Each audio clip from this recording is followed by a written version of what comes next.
पूरे देश में सावरकर को लेकर के कई भ्रांतियां फैलाई जा रही हैं। जब जब सावरकर का नाम आता है बहुत सारे लोग बड़े अपोलोजिस्टिक हो जाते हैं। और ये 22वीं सदी का भारत है जब संचार क्रांति ने दुनिया के तमाम बंधन तोड़ दिए हैं। शायद आप में से ज्यादातर लोग मुझसे कभी मिले ना हो, लेकिन उसी संचार क्रांति के माध्यम से आप थोड़ा बहुत मेरे बारे में जानते हैं। सावरकर के बारे में एक बात सुनते सुनते काले से सफेद हो गए बाल। लेकिन आज भी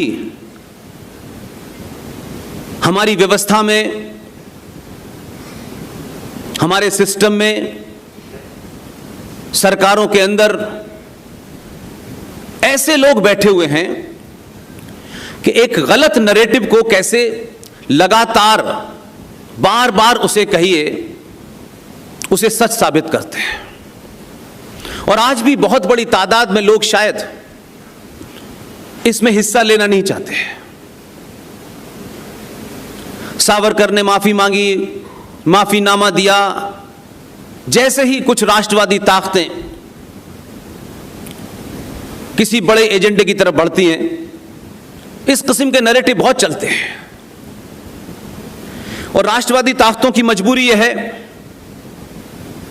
कि उनके पास भीड़ तो बहुत है, लेकिन पूरी ताकत से बोलने से उनमें से भी बहुत लोग डरते हैं। इसलिए सत्ताएं देश में कुछ परिवर्तन कर सकती हैं, सत्ताएं राष्ट्र नहीं बचाती हैं। इसलिए आज भी जिन लोगों ने राष्ट्र के लिए जान दी उनका जिक्र कम होता है, और जिन्होंने देश के लिए जान दी उनका जिक्र ज्यादा होता है। और इस भ्रम को हम लोगों ने फैलाया, हमारे बुजुर्गों ने फैलाया, और आज भी धड़ल्ले से 135 करोड़ के देश में सनातनी हिंदुओं ने जितना झूठ बोला है उतना किसी ने नहीं बोला।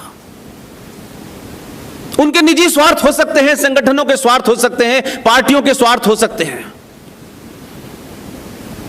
इसलिए आज जिस मुसीबत से, जिस बीमारी से, जिस कैंसर से, जिस कोविड नाम की बीमारी से आप आमना सामना कर रहे हैं, 2022 में भी आप उस पर खुल के नहीं बोलना चाहते, और उसमें कुछ भी आपको अपनी तरफ से कोई नई कहानी नहीं बतानी है, नया फैक्ट नहीं रखना है, नए तथ्य नहीं रखने हैं। इसलिए मैं एक ऐसे समय में आपके बीच में हूं कि अभी चंद दिनों पहले ही 14 अगस्त को मैं इस देश में एक विदेशी महिला किसी एजेंडे के तहत आई, और फिर जो हो रहा है वो पूरी दुनिया देख रही है। उस महिला के चुनाव क्षेत्र रायबरेली में था।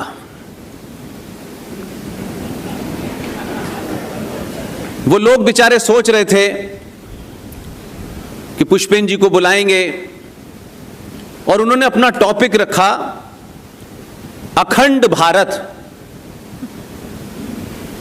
अब आप मुझे सच सच बताइए, 14 अगस्त जिन लोगों ने भी कॉन्शियसली अनकॉन्शियसली किसी एजेंडे के तहत इनडायरेक्टली वो शत्रु के उस नैरेटिव को चला रहे हैं, जिससे आने वाली नस्लों को सच बात पता ही नहीं चल रही। उन्होंने खूब गुणगान किया अखंड भारत दिवस का 14 अगस्त को, लेकिन मेरे बारे में कहा यह जाता है मंच पे कौन है, किसने बुलाया है और कौन सुनने आए हैं, मैं इसका लिहाज कभी नहीं रखता।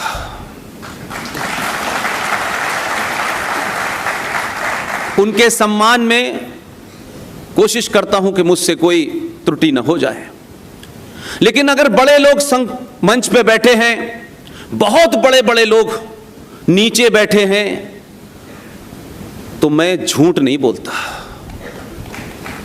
अगर लोगों में 2022 में सच सुनने की हिम्मत नहीं है तो मैं मंच से कहता हूं, बहुत सारे चाटुकार इस देश में हैं, उन्हें बुलाइए और अच्छी अच्छी बातें सुनिए और फिर जाके सो जाइए। आज भी 70 साल लगे हमको। राष्ट्रवादी पार्टियां पहले भी थी और आज भी थी। ऐसा नहीं है कि राष्ट्रवादी पार्टी कोई 2014 में पैदा हुई है। और राष्ट्रवादी पार्टियों ने भी बड़े कुकर्म किए हैं, छोटे मोटे नहीं किए हैं। इसलिए अगर आज आपको लगता है ये मेरा है, ये कुछ अपना है, तो इसने जो कुकर्म की हैं इसके बारे में चर्चा ना हो और दूसरों के कुकर्मों के बारे में सुबह शाम चर्चा हो, यह बेईमानी है। इसलिए अगर बीमारी है तो उस बीमारी के जड़ में जाए बगैर बीमारी समाप्त नहीं हो सकती। इसलिए मजबूरी है कि हमको 700 साल लगे कि हम सच को सच कह सकें।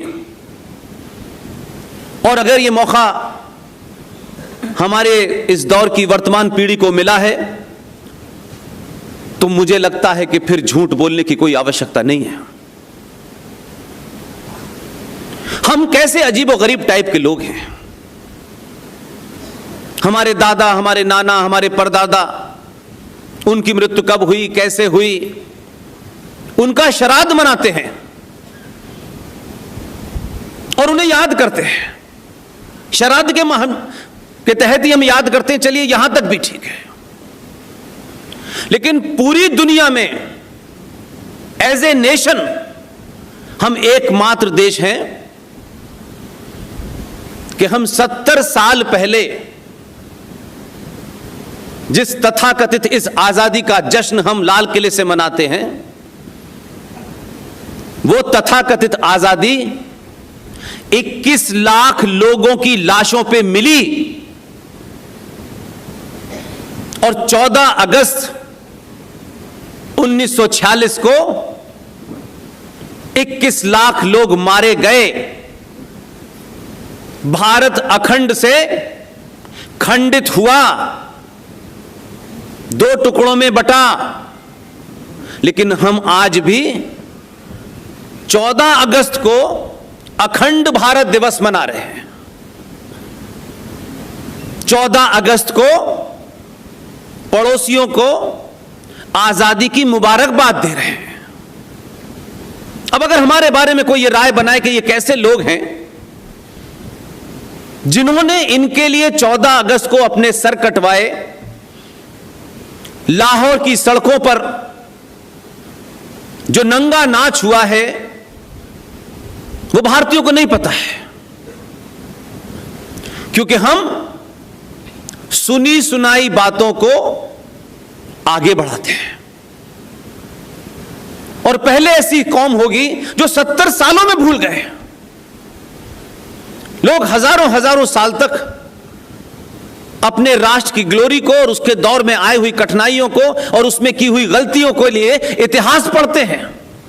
कहा जाता है इतिहास पढ़ो, इतिहास पढ़ो, और इतिहास इसलिए पढ़ो कि जो गलतियां हमारे पूर्वजों से हुई हैं वो न दोहराई जाएं। इतिहास पढ़ने का इतना ही मतलब है, सिर्फ 17-50 में से नंबर लाके मार्कशीट पे लिखने का मतलब नहीं है।